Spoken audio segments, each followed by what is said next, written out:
Corona ഒക്കെ കഴിഞ്ഞ സമയത്ത് എൻ്റെ ബ്രദറിനൊരു പനി വന്നിട്ട് പെടലിയിൽ ഒരു മുഴ പോലെ വന്നു. അപ്പോൾ ആദ്യം ഒന്ന് വന്നിട്ട്, ഇതാണ് എൻ്റെ ബ്രദർ, ആദ്യം ഒന്ന് വന്നു. അപ്പോൾ ഞങ്ങൾ വിചാരിച്ച് പനിയുടെ ആയിരിക്കുമെന്ന്. പിന്നെ ഒരാഴ്ച കഴിഞ്ഞപ്പോൾ ഒന്നും കൂടെ വന്നു. അപ്പോൾ 2 എണ്ണമായി. അപ്പോഴും ഞങ്ങൾ ഡോക്ടറെ പോയി കണ്ട്. അപ്പോൾ അവർ പറഞ്ഞു കുഴപ്പമില്ല, പനിയുടെയാണ്, അതങ്ങ് മാറും എന്ന് പറഞ്ഞു. പക്ഷേ 1 മാസമായിട്ട് ഇത് മാറുന്നില്ല. അപ്പോൾ എൻ്റെ ചേച്ചി മെഡിക്കൽ കോളേജിലാണ് വർക്ക് ചെയ്യുന്നത്. അപ്പോൾ ചേച്ചി അവിടുത്തെ ഡോക്ടറിനോട് പറഞ്ഞപ്പോൾ പറഞ്ഞു ഇവിടെ കൊണ്ടുപോകാം, സർജനെ കാണിക്കാമെന്ന് പറഞ്ഞു. അങ്ങനെ സർജനെ കാണിച്ചപ്പം ഡോക്ടർ പറഞ്ഞു അത് റിമൂവ് ചെയ്ത് കളയണം എന്ന് പറഞ്ഞു. അങ്ങനെ അപ്പോഴൊന്നും ഞങ്ങൾക്ക് വലിയ പ്രശ്നമൊന്നും ഇല്ലായിരുന്നു. അത് പനിയുടെ അല്ലയോ എന്ന് വിചാരിച്ച് ഞങ്ങളിരുന്നു. അത് റിമൂവ് ചെയ്തിട്ട് ഡോക്ടർ പറഞ്ഞു അത് ബയോപ്സിക്കും TB ടെസ്റ്റിനും അയക്കണമെന്ന് പറഞ്ഞു. അപ്പോൾ ഞങ്ങൾക്കൊരു എന്തോ ഒരു ഭയം പോലെ, ബയോപ്സിക്ക് അയക്കണമെന്ന് പറഞ്ഞപ്പോൾ എന്തോ ഒരു പേടി പോലെ. അപ്പോഴേ 2 ആഴ്ച കഴിഞ്ഞ് റിസൾട്ട് കിട്ടുമെന്ന് പറഞ്ഞു. അപ്പോൾ 2 ആഴ്ച കഴിഞ്ഞ് TB ടെസ്റ്റിൻ്റെ റിസൾട്ട് കിട്ടി, നെഗറ്റീവാണ്, കുഴപ്പമൊന്നുമില്ലെന്ന് പറഞ്ഞു. പക്ഷേ ബയോപ്സിയുടെ റിസൾട്ട് എത്ര ചോദിച്ചിട്ടും അവർ തരുന്നില്ല. 1 മാസമായിട്ടും ചേച്ചി എന്ന് ചോദിക്കുമ്പോഴവർ പറയുന്നത് ഞങ്ങളുടെ ഹെഡിനെ കാണിക്കണമെന്ന് പറഞ്ഞു. അപ്പോൾ ഞങ്ങൾക്ക് ഭയങ്കര ടെൻഷനായി.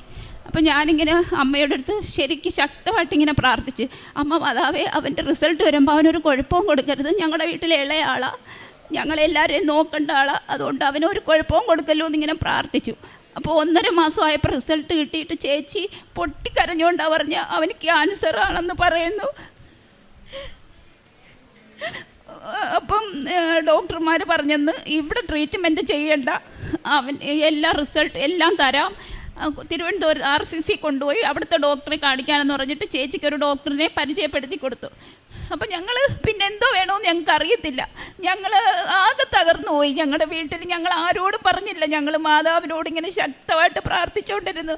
ഞാൻ പള്ളിയിൽ പോയാൽ എനിക്ക് പരിസര ബോധമില്ലാതെ ഞാൻ ഇരുന്ന് കരയുന്നത്. അപ്പോൾ എന്നോട് ഇങ്ങനെ 2-3 പേര് വയ്ക്കും, നീ എന്തിനാ ഇങ്ങനെ കരയുന്നു? പക്ഷെ ഞാൻ പറയത്തില്ല, എന്താണെന്ന് പറയത്തില്ല. ഞാൻ മാതാവിനോട് ഒരു കാര്യം മാത്രമേ പറഞ്ഞോളൂ, എൻ്റെ സഹോദരന് അങ്ങനെ ഒരു രോഗം കൊടുക്കരുത്. ഞങ്ങളുടെ വീട്ടിൽ ആർക്കും ഞങ്ങൾക്ക് താങ്ങാൻ പറ്റില്ല ആ ഒരു രോഗം. അങ്ങനെ ഒരിക്കലും അമ്മ ആ രോഗം അവന് കൊടുക്കരുത്. ഇവിടെ വന്ന് ഞാൻ സാക്ഷ്യം പറയാമെന്ന് പറഞ്ഞു. അങ്ങനെ ഞങ്ങൾ RCC ചെന്ന് ഡോക്ടറെ കണ്ടു. ഡോക്ടർ നേരം പറഞ്ഞു ആദ്യമായിട്ട് ബയോപ്സിക്ക് അയക്കണം, എല്ലാം ആദ്യമായിട്ട് ചെയ്യാം, എന്നിട്ട് അത് കഴിഞ്ഞിട്ട് അവൻ്റെ ശരീരത്തെ എവിടെയെങ്കിലും ഇതുണ്ടോയെന്ന് അറിയാനുള്ള ഫുൾ സ്കാനിങ് ചെയ്യണമെന്ന് പറഞ്ഞു. അപ്പോൾ അതെല്ലാം ഞങ്ങൾ ചെയ്തു. ഡോക്ടർ പറഞ്ഞതുപോലെ എല്ലാം ഞങ്ങൾ ചെയ്തു.